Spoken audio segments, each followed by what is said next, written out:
اور پختہ ارادہ کر لے کہ میں آئندہ کبھی شراب نہیں پیوں گا، اللہ کی ذات سے کبھی امید ہے کہ اس کی بخشش ہو جائے۔ تیسرا وہ شخص جو قطع رحمی کرے، اپنے رشتہ داروں اور اقارب اور احباب اور دوستوں کے ساتھ تعلقات کو ترک کر دے، ایسے شخص کی اس رات میں بخشش نہیں ہوگی، بلکہ لیلۃ القدر میں بھی اس کی بخشش نہیں ہوتی۔ یہ بیماری ہمارے یہاں بہت عام پائی جاتی ہے۔ شیخ ابو القیس سمرقندی رحمت اللہ علیہ فرماتے ہیں کہ قطع رحمی کرنے والا، رشتہ داری اور تعلقات کو توڑنے والا اتنا منحوس ہوتا ہے کہ اس کے بازو میں اور آس پڑوس بیٹھنے والوں پر بھی اس کی نحوست نازل ہوتی۔ اس سے شیخ زکریا نے فضائل اعمال میں لکھا ہے کہ اس رات کی رحمتوں سے انا کو ترک کرنا اور اپنی برائی اور تکبر کو ترک کرنا ہمیں منظور نہیں، لیکن ان مبارک راتوں میں اللہ کی رحمت سے ہمیں محروم ہونا منظور ہے۔ یعنی ہم نے اپنی عزت کو، اپنے تکبر کو اتنا بڑھاوا دیا کہ اس بڑھاوے کی وجہ سے ہمیں اپنی عزت اور تکبر کو چھوڑنا منظور نہیں، لیکن اللہ کی رحمتوں سے اس مبارک رات میں محروم ہونا منظور ہے۔ کتنی بدقسمتی کی بات ہے۔ اپنے دل کو وسیع کرے، کشادہ کرے۔ اگر آپ نے آج کسی کو معاف کیا تو کل قیامت کے دن میدان حشر میں اللہ آپ کو معاف کریں گے کہ تو نے دنیا میں میرے بندے کو معاف کیا، آج قیامت کے دن میں تجھے معاف کرتا ہوں۔ جب تو بندہ ہو کر کے تو میرے مخلوق کو معاف کر سکتا ہے تو میں تو خالق ہوں، میرا حق بنتا ہے کہ بدرجہ اولی میں تیری معافی کروں، جا جنت میں چلا جا۔ اس سے جن سے بھی تعلقات خراب ہیں ان سے معافی تلافی کرتے اور اپنے تعلقات کو صحیح کرتے، اور کینہ رکھنے والا جو دل میں بغض، عداوت، کینہ اور دشمنی رکھے اپنے بھائی کے متعلق، ایسے شخص کی بھی مغفرت نہیں ہوتی۔ یہ بیماری ہمارے یہاں بہت زیادہ پائی جاتی ہے۔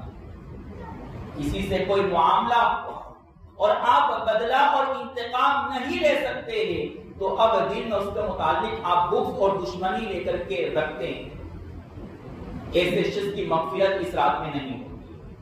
حضرت عبداللہ بن عمرو بن عاص رضی اللہ تعالیٰ عنہ فرماتے ہیں کہ اللہ کے رسول صلی اللہ علیہ وسلم نے ایک صحابی کے بارے میں کہا کہ یہ جنتی ہے، 3 بار کہا۔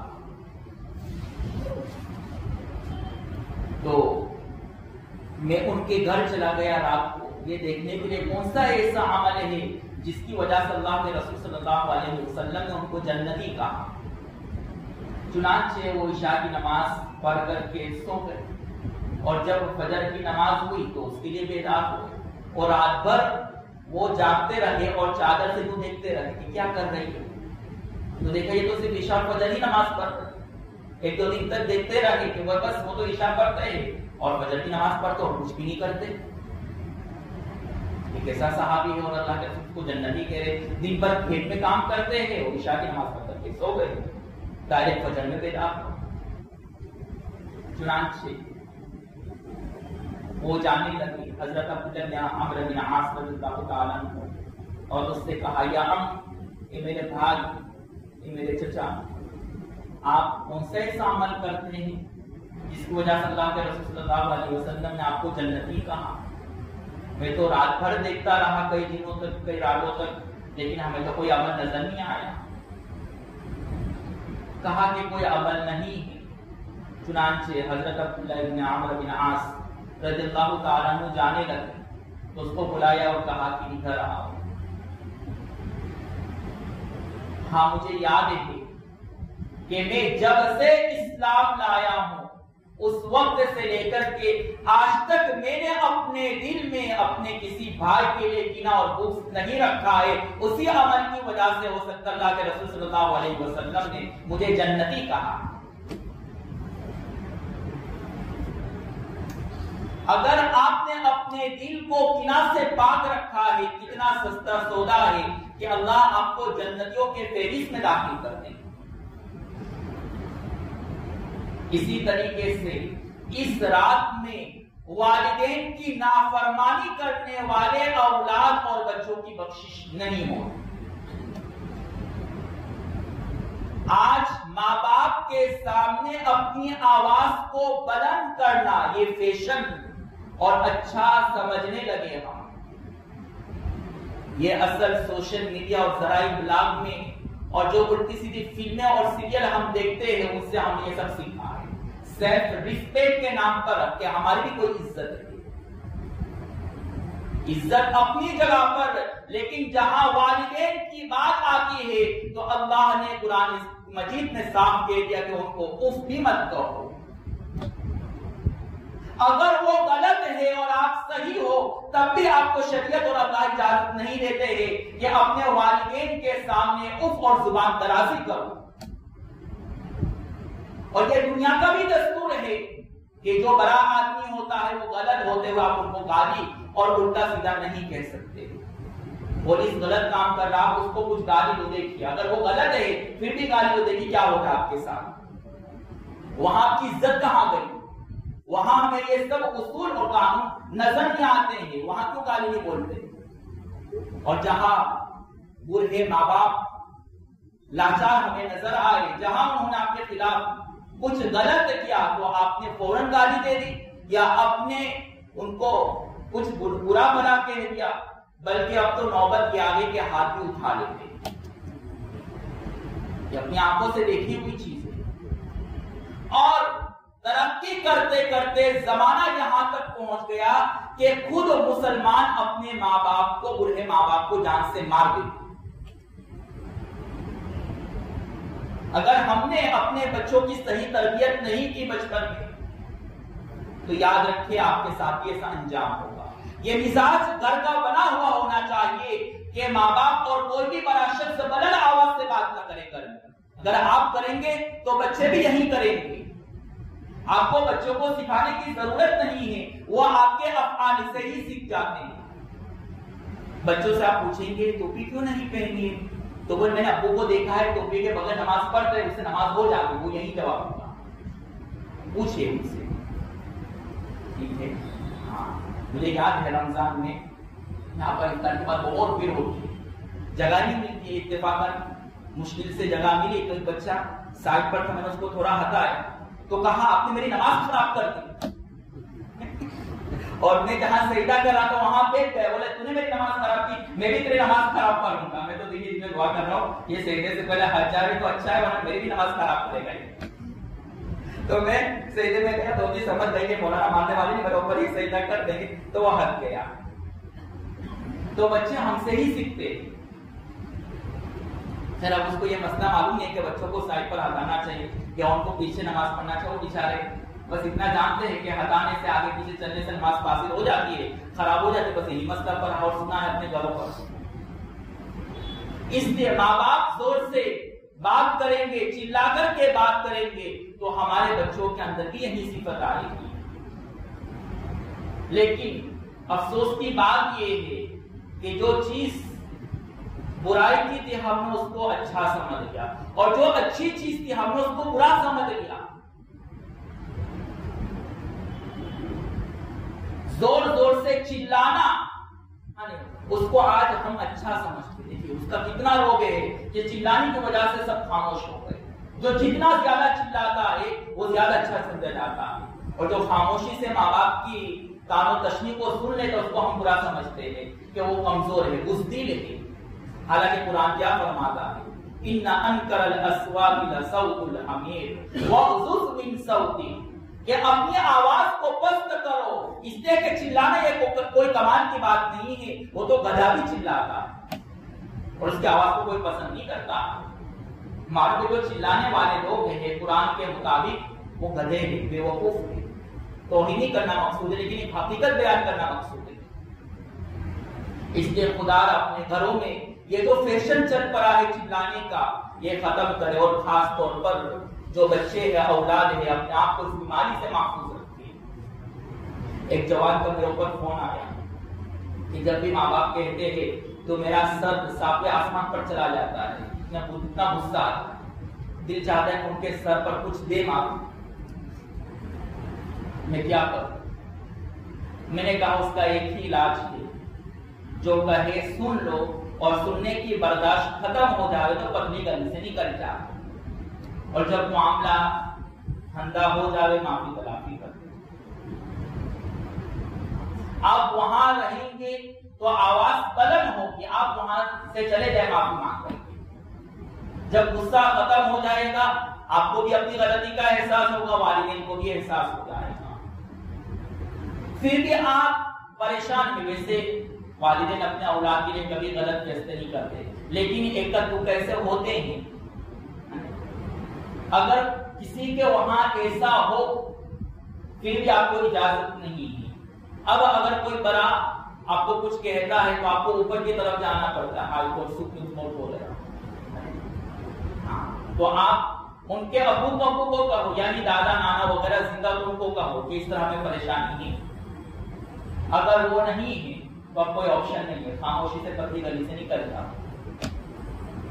لیکن ہمیں یہ اجازت نہیں پہنچتا ہے کہ اپنے ماں باپ کے سامنے اپنی آواز کو بلند کریں۔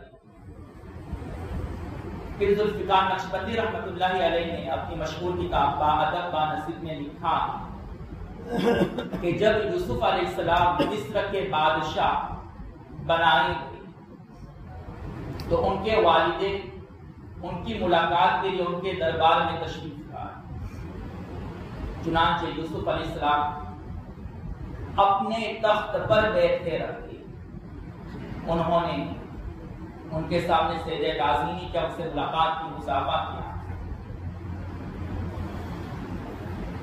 اللہ تبارک و تعالی نے ان کو متنبہ کیا اور کہا کہ یوسف جب آپ کے والدین آپ کے دربار میں داخل ہوئے تو ادب اور احترام کا تقاضا یہ تھا کہ تم کھڑے ہو کر کے ان کے استقبال کے لیے، ان کے سلام کے لیے جاتے، لیکن تم نے ایسا نہیں کیا۔ یہ تمہارے والدین کی بے ادبی اور بے احترامی ہے۔ اس بے ادبی اور بے احترامی کی سزا تمہیں یہ ملے گی کہ اب تمہارے خاندان میں کوئی نبی نہیں پیدا ہوگا، تمہارے خاندان سے ہم نور نبوت کو چھین لیتے تھے۔ حالانکہ ان کا پورا گھرانہ نبیوں کا ہے، یوسف علیہ السلام، یعقوب علیہ السلام کو اوپر تک جتنے بھی ان کے آبا و اجداد ہیں سبھی نبی تھے۔ یوسف علیہ السلام کے بعد نبوت کا دروازہ بند ہو گیا، ان کے خاندان میں کوئی نبی نہیں پیدا ہو اس کے بعد۔ یاد رکھے اپنے والدین کو ستانے والے اس کی سزا دنیا میں ہی مل جاتی ہے، اس کے لیے رزق کے اور رحمت کے سارے دروازے بند کر دیے جاتے ہیں، یہاں تک کہ اس مبارک رات میں بھی اس کے لیے رحمت کے دروازے نہیں کھلتے تھے۔ اس لیے اپنے والدین کو مت ستاؤ، ان کی بد دعا سے اپنے آپ کو بچاؤ۔ اللہ مجھے بھی اور ہم سب نوجوانوں کو یہ بات سمجھا دے۔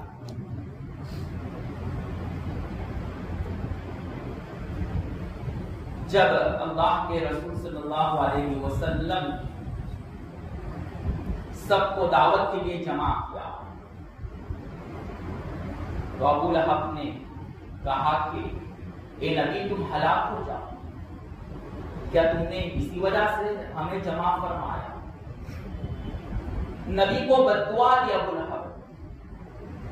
اصول اور قاعدے کے مطابق کیا ہونا چاہیے کہ اللہ کے رسول صلی اللہ علیہ وسلم نے اس کو بد دعا دی،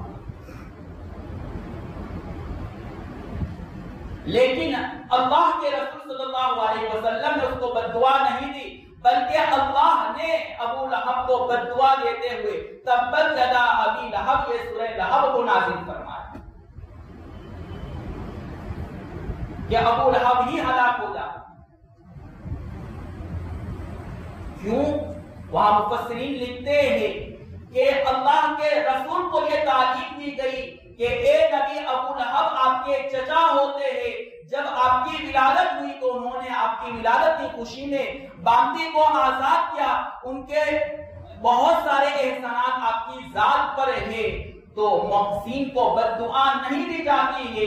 اگر آپ اپنے محسن اپنے چچا کو بد دعا دیں گے تو آپ کی امت کیا کہے گی کہ یہ کیسا نبی ہے جو اپنے محسنین کو بد دعا دیتا ہے۔ معلوم ہوا کہ اللہ کے رسول صلی اللہ علیہ وسلم کو یہ تعلیم دی کہ اپنے محسنوں کو بد دعا نہیں دی جاتی ہے، ان کو تکلیف نہیں دی جاتی ہے۔